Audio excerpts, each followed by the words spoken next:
Dames en here, hierdie is Econ 211 makro-ekonomie en ons is besig met studie eenheid 4. Dit is hoofstuk 8 in Fourie en Burger.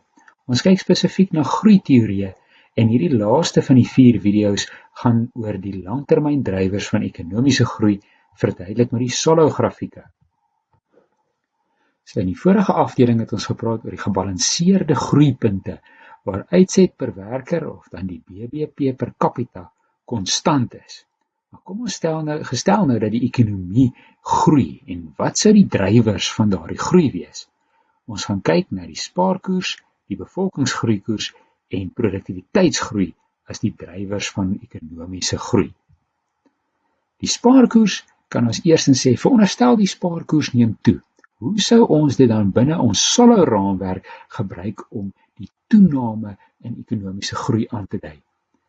Natuurlik, 'n toename in die spaarkoers, hier verander hy van S0 na S1, beteken dat die vlak van heersende investering styg. So wanneer hierdie kromme wat die heersende investering aandui opskuif, beteken dit daar is nou 'n nuwe steady state punt waar heersende investering en vereiste investering mekaar sny en dit vat ons dan na hierdie nuwe vlak van kapitaal per werker. Wanneer spare en investering toeneem, dan neem kapitaal per werker toe en dit gee ook vir ons 'n hoër vlak van uitset per werker. Die belangrike ding om te besef is ons is nog steeds op dieselfde TP-kromme.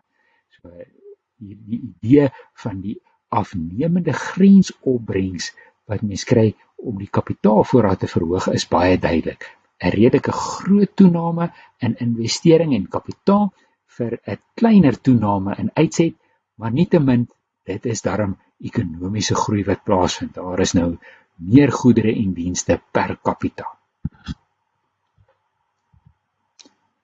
'n verandering in die bevolkingsgroeikoers beteken hier 'n afname in die bevolkingsgroeikoers. Op ons grafiek dui ons dit aan in terme van die vereiste vlak van investering.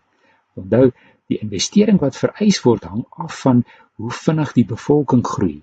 So hier is die oorspronklike bevolkingsgroeikoers N0 en dit val dan, dit is laer na die vlak van N1 toe en vereiste investering, hierdie lyn swaai so af en die vlak van vereiste investering is laer en dit ontmoet dan nou hier die vlak van werklike investering op 'n hoër punt.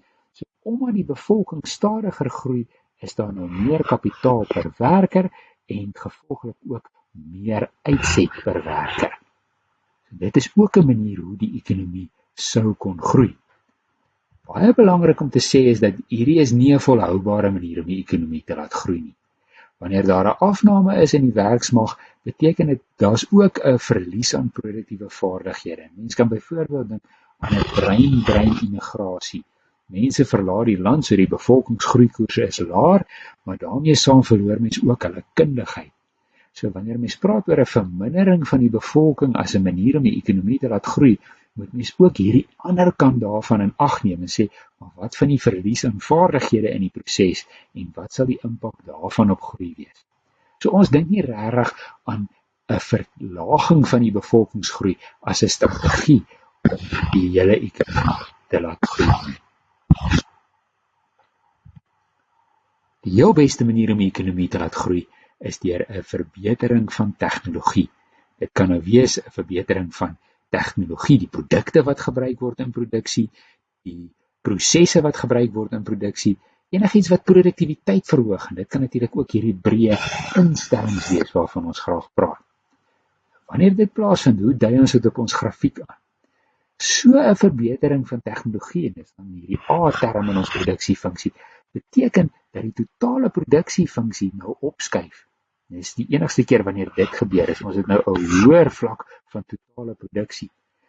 Die heersende investering neem ook toe en die vereiste investering neem ook toe. Daar sien ons tegnologie term wat ter sprake kom. So alles skuif op en die gevolg daarvan is dat daar is nou meer kapitaal per werker, daar's ook baie meer uitset per werker.